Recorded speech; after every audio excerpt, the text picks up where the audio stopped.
Indianapolis, no Canadian-raised football players are among the 339 invitees to this year's NFL Scouting Combine.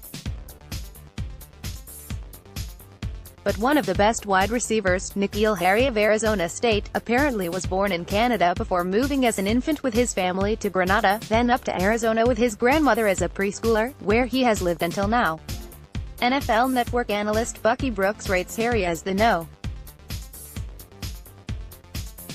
3WR in this draft. Harry is a rugged chain mover, with outstanding hands, ball skills and acrobatic footwork, Brooks wrote for NFL.com.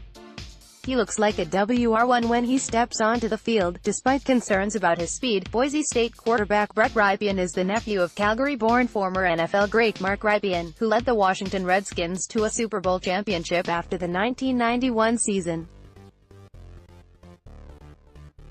The younger Rypien was born and raised in the U.S. Northwest, but his family's Canadian roots reportedly make him eligible for dual citizenship.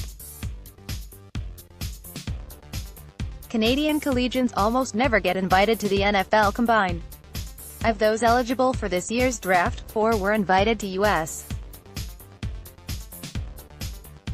college postseason All-Star games last month, and 3 are on the NFL's radar, earning various recognition and praise. Defensive end Matthew Betts of Laval University held his own and made plays all week at the East-West Shrine game.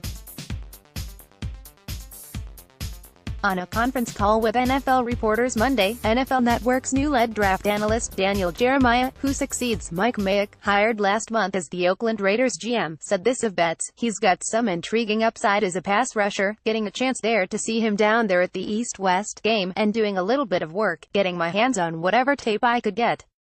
He's got a real natural feel as a rusher.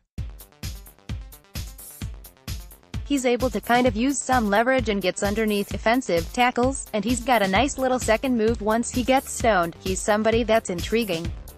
I think he's on the radar of NFL teams as a potential draftable guy late.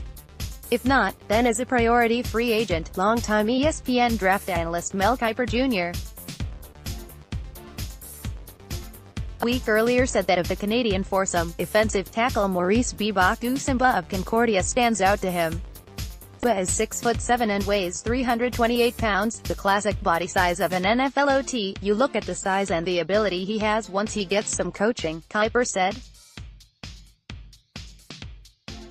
"He could be a guy that goes in the late rounds and has a chance to be a developmental offensive lineman." NFLDraftScout.com's prospect rankings go more than 100 deep at some positions. Joel Van Pelt of the University of Calgary has the highest grade of any Canadian, number 39 among defensive ends, 16 spots ahead of Betts. The website lists Simba as the no. 50 offensive tackle. Van Pelt, like Betts, played in the East-West Shrine game. Wide receiver Alexander Savard of Laval is the other Canadian invited to an All-Star game last month. He and Simba played in the NFLPA Collegiate Bowl. The quarterbacks. As for the top overall prospects, most eyes again will be on the quarterbacks.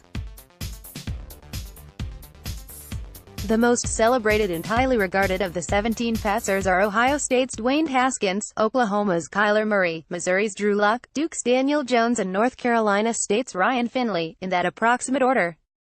Family ties. One of the lesser-regarded passers, Vanderbilt's Kyle Shurmur, is the son of New York Giants head coach Pat Shurmur, who is scheduled to address the press Wednesday morning. Family ties too. The Chargers made Ohio State defensive end Joey Bosa the number 3 overall pick 3 years ago. His younger brother, Nick, might go higher than that this year. A fellow OSU Buckeye, the younger Bosa could be the no.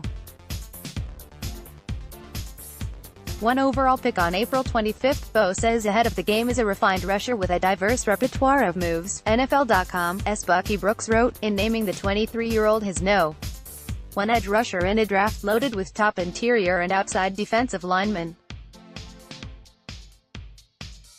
The Ohio State star can win with finesse or power while exhibiting exceptional hand-to-hand combat skills on the way to the quarterback. Bosa suffered a core muscle injury early last fall, serious enough to end his season and compel him to depart Ohio State University outright to focus entirely on his physical recovery for the NFL season ahead.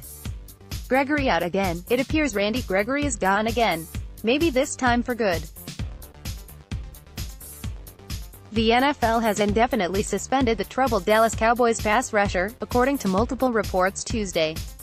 This, after violating the league's substance abuse policy, plus terms of his conditional reinstatement last summer by NFL Commissioner Roger Goodell.